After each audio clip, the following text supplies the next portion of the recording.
proud to introduce a leader who has become synonymous with excellence in sports and leadership on a very consistent basis.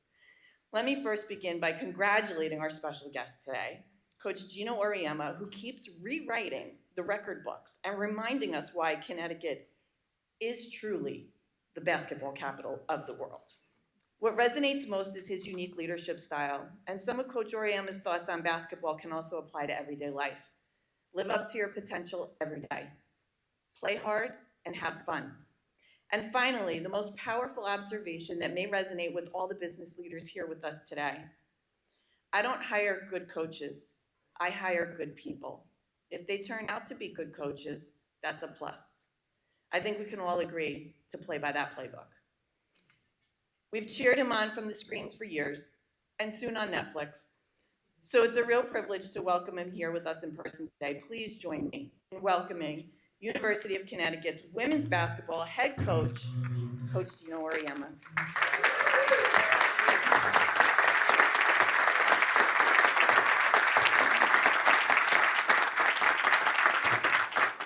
First things first, I don't think anybody sets out to be undefeated. I mean, every coach, when they start practice, they want to win every game. I mean, everybody wants to win. And then all of a sudden, you get caught in this wave of really good play, really good kids, and they love to come to practice. They enjoy the hard work. They enjoy being coached really hard. The winning and losing is, that's all part of it. But on a day-to-day grind for 6 months or whatever it is, you have to be around people that you enjoy being around. And you have to be kind of inspired by your team. Those of you that run your own businesses, if you have a small business, if you have a lot of people that depend on you, you know that how you act affects them and how they act affects you. So you're both kind of giving and receiving a lot of energy and a lot of good stuff from each other. And when that's happening, it makes the ride so much smoother. I do remember one particular Final Four.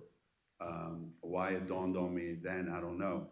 But I remember saying to myself, looked in the mirror, and I said, this is not about you anymore.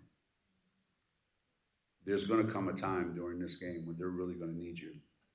And you better be there for that. That's your job. So I think at that point, and put it all in perspective that, you're worried about how this is going to go and you. And in the end, doesn't matter about you. You have a job to do. You need to be there for them when they need you. So your little company, your big company, your medium company, whatever, every day, maybe there's a time when they need you to step up and make a decision to help them. And you can't hide from that. Whether you think you can do it or you can't, that's your job. When they come here, they know what it is, and then they buy into the whole thing of how this is what we're going to do. This is how we're going to do it. And it's no different than it was 41 years ago. If you were to talk to our kids that played on that team, they would tell you that the same things that we did then, we do right now. We haven't changed what our expectations are, what we feel is appropriate behavior by you, So we've not changed with the wind, We've not tried to accommodate them. We've tried to get them to accommodate the program. If you came here, you came because of what we had. We can make some adjustments based on some things that are happening in today's world that weren't happening 41 years ago. But we haven't changed. We haven't changed. And then when a kid comes here and doesn't, after a little bit of time, doesn't kind of adhere to, this is what we do, this is how we do it, this is who we are, then they know it, we know it, and they kind of move on, to the next place. But generally, we just hold our ground. It's our job to make sure that as assistant coaches and head coach, our upperclassmen have now been there 3-4 years. They understand this is what coaches want. This is what we want. And as the young players come in, it's really up to the upperclassmen to make sure that that message gets through, because kids will listen to other kids. You really have to sit down with individually with some of these kids and remind them why they're here. That if they weren't who they are, they weren't able to do some of the things that we want them to do, they wouldn't be here.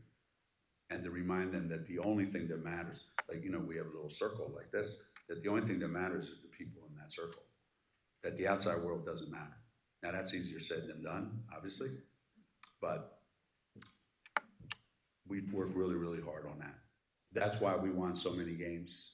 That's why we won all those championships, because we have people on our team that were exceptional beyond how good they were at basketball. They were exceptional leaders. They were exceptional people. They are exceptional communicators. They kind of can figure things out pretty quickly. They have a bigger picture in mind all the time. It's never me, me, me, me, me. So I was very fortunate to have those people, and then we put them in a position to be able to do all those things. University of Connecticut has had a lot to do with what women's basketball is today, here in Connecticut, obviously, and around the country. And Dorco is the best player in Europe this year. So it's worldwide, and every day I'm reminded this is way, way, way bigger than anything that anybody could have ever imagined. And you're all a big part of it, obviously, because without your interest and without your passion for it, it may have never happened. So I enjoy coming here, every year. I enjoy the opportunity to share some things with you all, and it's always great to sit up here with all these great people. So thank you for having me. I really appreciate it.